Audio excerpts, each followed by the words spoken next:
Well, turns out that 65-year-old man could really fucking throw him. Yeah, I see all the content on social media. So we don't give a damn about that lady getting hit with that chair. That chair was a spiritual chair. That chair was for Breonna Taylor, who got shot in her home while she was asleep by the police. That chair was for Diamond, who screamed on live while her baby was in the back seat when Philando Castile got murdered and we had to watch. That chair was for Sandra Bland. That chair was for Mammy, who had to watch an open casket of Emmett Till at the hands of white women.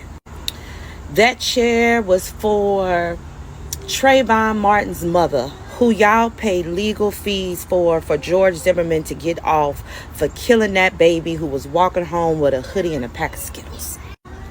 That chair was for the time we was traumatized and watched George Floyd breathe his last breaths because there was nothing we could do but film, and all we could do was watch. That chair was for him. That chair is for when y'all shot up churches and then took that white man to Burger King afterwards.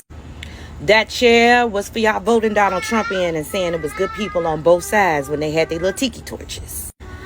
That chair was for Ron DeSantis, who is terrorizing black people and people of color in Florida as we speak.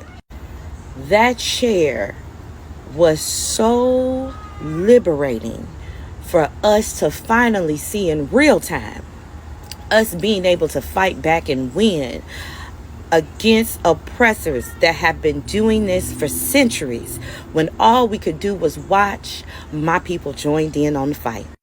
Not only are we not going to give a damn about that chair, we going to take pictures with that chair.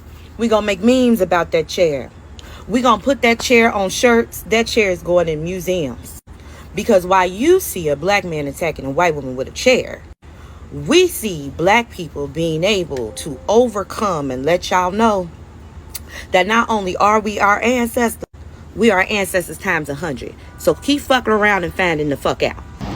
Historically speaking, white women have used their privilege and their tears to effectively have black people lynched. And while I personally don't like violence, I don't think that most things need to escalate to that level. I am not at all sad to see that when a white woman puts herself in the fray, that she's going to catch a little bit of hay.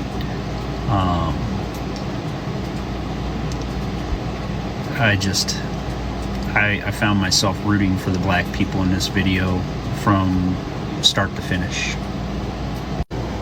Much in the same way that during the billionaire submersible scenario, I felt nothing for the billionaires. When you make a choice as an oppressor to put yourself in harm's way, I cannot possibly feel sorry for you when the oppressed come for you. Rightfully so. The white women were right in there. Alabama riverboat brawl, the Montgomery motorboating massacre, the pontoon around and find out, the Riverfront battle royale. This is what I have to say about it. And I know Montgomery ain't a small town, but you know all them white dudes were playing that song. Hell, they were probably playing that song on their JBL Bluetooth speaker as they pulled into the dock. And draw that to small town. We respect people around here. Except for when they asked me to move my bass buggy. This is my bass buggy. I got it at the Bass Pro Shop down in Prattville. It's only $325 a month for 15 years. And the party of we respect people around here and law and order will fucking throw hands and sucker punches and flying knees just because they were asked to move their pontoon. All you had to do was move the damn pontoon. The riverboat was coming no matter what. Now look at you, looking all dumb in front of Jesus and everybody on the internet, getting arrested in your Costas and Old Navy swimming trunks. That security guard just trying to do his damn job. But then you want to throw it.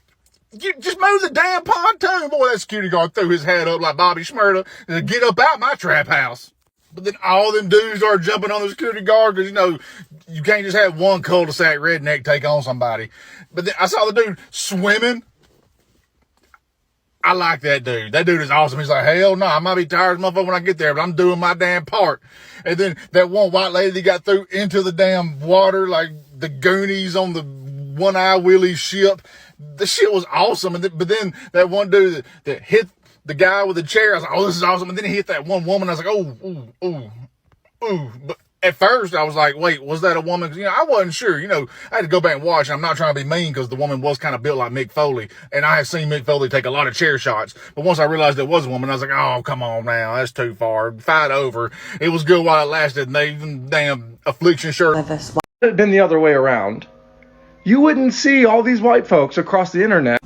Yes, Chris, there are a lot of us white people celebrating what happened in Alabama and the fact that there was some retribution there for our black community. Being that it was the white privilege way of thinking people, white supremacist ideology thinking people started that whole fucking mess, Chris. So yeah, I think it's fucking funny that people got bopped on the head with a chair and what have you. They were jumping in the river to get away, and some got tossed out there in the river and got baptized real quick. Chris, every day, Chris, I have to look at the news feeds and stuff, and I do a lot of reading, and every day a white person is attacking black people every fucking day. And that most of the time, their lives are being taken. Chris, have you ever read this article right here? You really should. And read it with an open mind and an open heart. Really take it in. 6 white ex-officers, because they all got fired now, in Mississippi plead guilty to assault on 2 black men. And it was a heinous assault. From sexual assault to one cop putting a gun into one of the victims' mouths and pulling the trigger. Really, Chris, you ought to go read it. Chris, this is a really good one for you to read too. Woman who drove into children gets 25 years for hate crime. A white woman did that, Chris. So sometimes you gotta bop them on the head, even when they're down, to make sure they stay down, Chris. See, Chris, this is an old woman. But guess what? She unalived somebody. Again, sometimes you just gotta bop them on the head, Chris. White Florida woman who shot black neighbor called kids racial slurs, cops say. Now, Chris, you're really going to love these right here because, this white supremacist took many people's lives. Please go read it. Chris, do you remember this one? Buffalo shooting gunman drove 200 miles out of his way for a pure evil hate crime. That's where he killed 10 innocent black people and wounded 3 more. Have you ever seen this story, Chris? Black woman attacked by 4 white men wielding lighter fluid, taunting with racial slurs. They doused her down with lighter fluid as she sat in her car, and then they threw the match in on her, Chris. So yes, Chris, a lot of us white people are celebrating with our black community for that little bit of retribution they got the other day.